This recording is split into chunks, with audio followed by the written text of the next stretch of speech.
Hey guys, how's it going? Hope you're doing well. My name is Crown, and today I'm going to read you some very interesting stories that I hope that you're gonna love. And now, without further ado, let's go!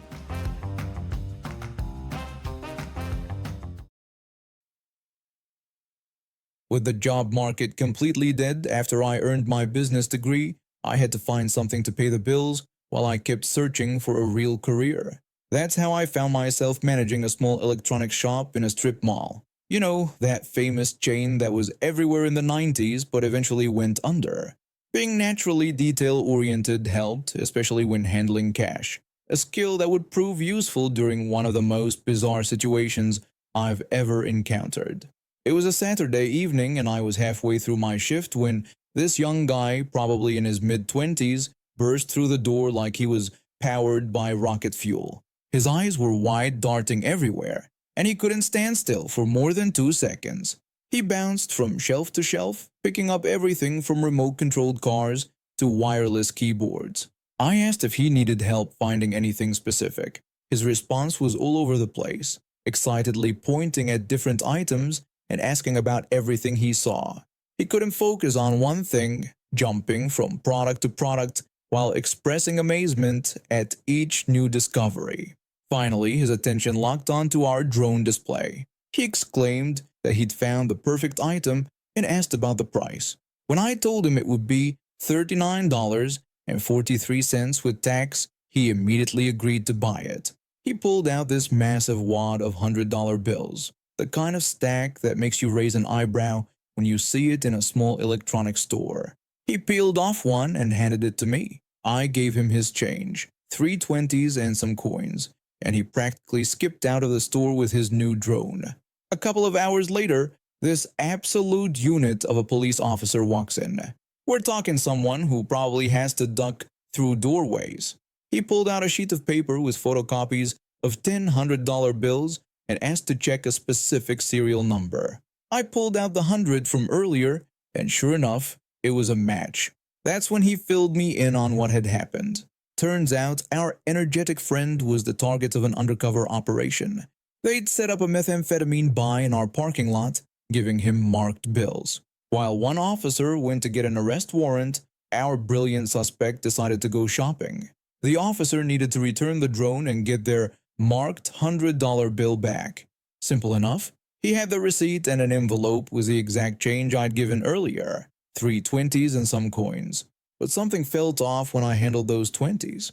After years of counting cash, your fingers develop a kind of memory for how money should feel. These bills felt wrong. They looked decent enough at first look, but the paper, it wasn't right. I tried calling the police department directly, but being a Saturday evening, I got nowhere. Finally, I had to call emergency services. I explained to the dispatcher that while it wasn't exactly an emergency, I had a situation involving their officer and some counterfeit money. After being transferred around a bit, they got me in touch with the right department. The officer called me back almost immediately. He sounded surprised when asking if the bills were really fake. I confirmed they were, explaining how obvious it was from the feel of the paper. He promised to return right away. He came back in record time with real money and shared the rest of the story. When they arrested the suspect, they'd used latex gloves while handling his cash. Looking at the receipt, they'd simply matched the amount, $60 and change, without feeling the bills. They went through the rest of the money they'd confiscated from the suspect and found hundreds of dollars in counterfeit bills mixed in with real ones.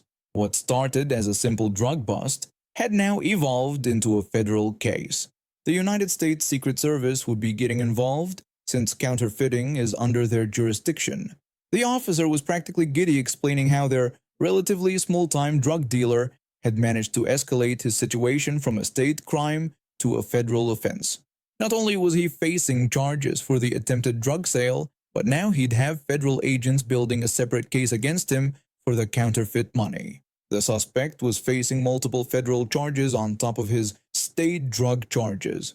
The officer stopped by a few weeks later to let me know that my attention to detail had helped them uncover a larger counterfeiting operation in the area. Apparently, our energetic friend had been part of a network distributing fake bills throughout several states, all because he couldn't sit still and wait for that arrest warrant to come through. I landed a job at a small firm that allowed me to work mostly from home. That flexibility, combined with my love for spreadsheets and organizing things, made me the perfect candidate when my next-door neighbor needed help with his daughter. He was a divorced father who worked in construction management, often dealing with unpredictable hours. His daughter was 9 when I started watching her, and she was one of the sweetest kids I had ever met. The real challenge wasn't the kid, it was her mother. From day one, I witnessed the absolute nightmare my neighbor dealt with. His ex-wife, who I eventually dubbed the snake in my head, would send him detailed spreadsheets of every single expense related to their daughter, calculated down to the last penny. She'd even include late payment penalties she made up herself. If he didn't pay her ridiculous invoices on time, she'd prevent him from seeing his daughter. My first clash with the snake happened during an unexpected cold front. Their daughter and I were out at the park when the temperature dropped dramatically. The poor kid was shivering, so we stopped at the nearest discount store to get her a jacket. I told her to pick whatever she liked, and she chose a cute purple jacket that fit her perfectly. She was so happy with it, but that happiness didn't last long. Later that evening, my phone started buzzing with angry texts from her mother. She was furious about the cheap garbage I had bought her daughter. She ranted about what people would think seeing her daughter in a non-designer brand and accused me of humiliating her child. I showed the messages to my neighbor when he got home, and we both had a good laugh about it. He happily reimbursed me for the jacket and told me not to worry about his ex-wife, saying that as long as his daughter loved the jacket, that's all that mattered. The snake gave me the silent treatment after that, which was honestly a blessing. Things went smoothly for a while until one day when my neighbor called me in a panic. He apologized and explained he was stuck in a meeting, asking if I could take his daughter to her orthodontist appointment because she'd been complaining about her braces hurting. I agreed without hesitation. He called the orthodontist to authorize me to take her, and we headed over. That's when things got complicated. The receptionist wouldn't see her without a $225 payment for the adjustment. My neighbor wasn't answering his phone, and the kid was in pain. Rather than deal with the snake, I put it on my credit card, knowing my neighbor would reimburse me, which he did promptly. I paid off the charge and didn't think much about it until a few months later when I got a call from my credit card company about past due charges from the same orthodontist.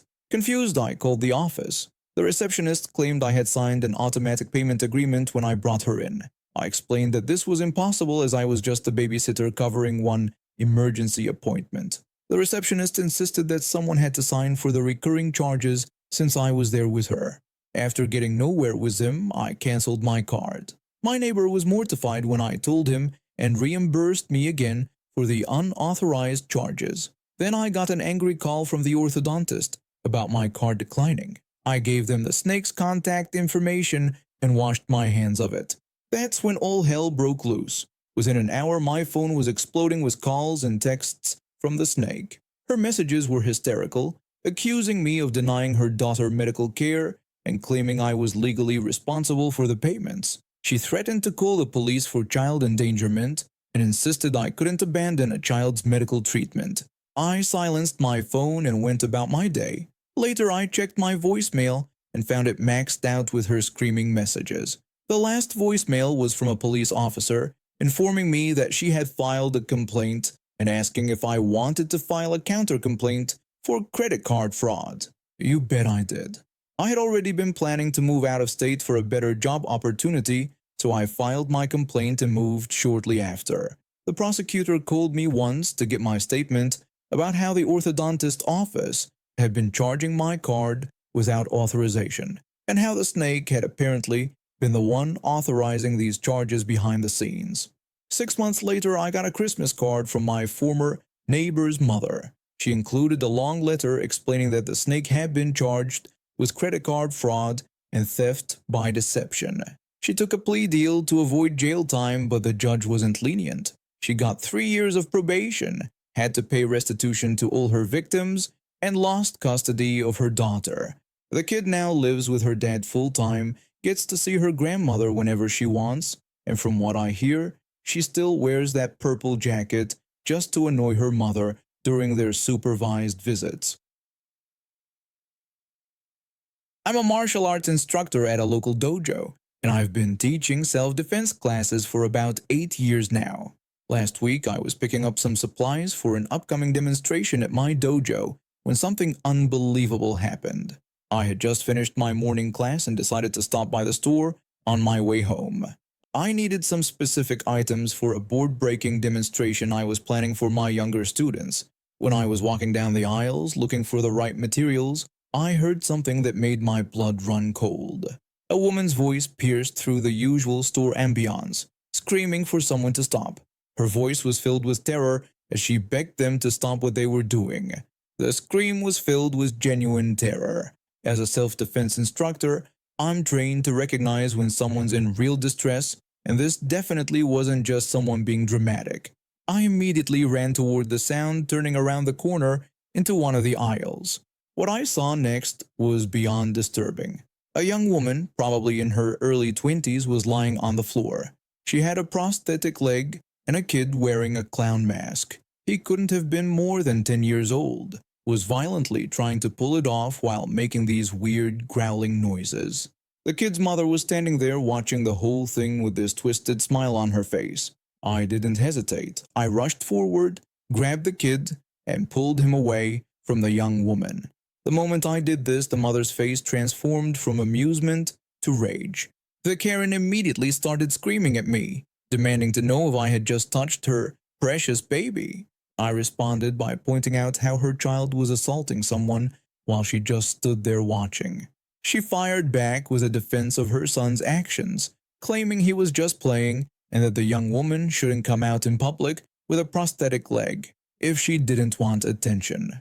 The young woman was still on the floor, trembling and trying to fix her prosthetic leg. I positioned myself between her and this deranged duo. I warned them that they needed to leave immediately, or I would call security. The Karen responded with threats, telling me that once she was done with me, her little angel could play with what she called the robot leg all he wanted. She actually started charging at me like some kind of rabid animal. What she didn't know was that I've spent the last decade training in martial arts. The moment she swung at me, I deflected her punch and delivered a precise elbow strike to her chin. She dropped like a sack of potatoes. The kid started screaming and throwing whatever he could grab from the shelves, mostly milk bottles. I just focused on protecting the young woman until security arrived, which thankfully didn't take long. The police showed up shortly after. They took statements from everyone, including several witnesses who had gathered around. The security footage backed up our version of events completely. While we were giving our statements, the young woman's father arrived. He was absolutely livid when he heard what happened. The father was incredibly grateful for my intervention. He insisted on taking me to dinner that weekend as a way to show his appreciation. I accepted their invitation, and we actually ended up having a lovely evening together. I learned that the young woman is a Paralympic athlete training for the upcoming games. She even started taking self-defense classes at my dojo after this incident. As for Karen and her kid, they're both facing serious charges. The police told me that they've had multiple complaints about them from other stores in the area, but this was the first time they got violent. The mother is looking at assault charges and contributing to the delinquency of a minor. The kid is being required to undergo intensive counseling. The store has banned them both for life, and they're facing civil lawsuits from both the young woman and the store for damages. Karen lost her job after her employer saw the security footage that went viral on social media. I met him when I was 19 working as a barista at a local coffee shop while putting myself through nursing school. He was this charming regular customer who always tipped well and made everyone laugh. After a few months of flirting, he finally asked me out. We dated for 2 years before getting married. During our courtship, he was the perfect gentleman, supportive of my studies, understanding when I had to cancel dates for exams, and always showing up with little surprises to cheer me up when I was stressed. My friends warned me that we were moving too fast, but I was young and in love. I thought I had found my soulmate. The changes started subtly after our wedding. First, it was small comments about how I spent too much time studying instead of being a proper wife. Then came the complaints about my cooking, my cleaning, and pretty much everything else I did. But the real trouble began when I graduated and started my nursing career. When I excitedly told him about getting the position at Central Hospital, his response was less than enthusiastic. He said it was great, but immediately started complaining about how the night shifts would be hard on our marriage. When I tried to reassure him we'd make it work because it was a great opportunity, he dismissively told me not to expect him to rearrange his life around my schedule. That's when the late nights at work started for him. The weird text messages. The lipstick stains I pretended not to see. When I confronted him about it, he'd always turn it around on me, saying maybe if I wasn't so focused on my career, he wouldn't have to look elsewhere for attention. When I directly asked if he was admitting to cheating, he refused to admit anything and accused me of being paranoid and controlling, just like his exes. For 2 years, I lived like this, working 12-hour shifts at the hospital, coming home to a mess I had to clean up, and dealing with his increasingly obvious affairs. He stopped helping with any bills, claiming his car payments were eating up all his money, though he somehow had enough for fancy dinners with his work friends. The breaking point came when I found credit card statements showing he'd booked hotel rooms in our town. He wasn't even trying to hide it anymore. When I confronted him, he just laughed and asked what I was going to do about it, taunting that I couldn't afford the house without him. I simply told him to watch me. I spent the next month secretly preparing everything. I listed the house, found a buyer for his truck, which was in my name since his credit was too poor to finance it, and started looking for apartments. When everything was lined up, I waited for him to leave for work one evening and moved everything out. The phone bill situation was just a final straw. After I'd moved out, there was this $400 bill in both our names that needed to be paid.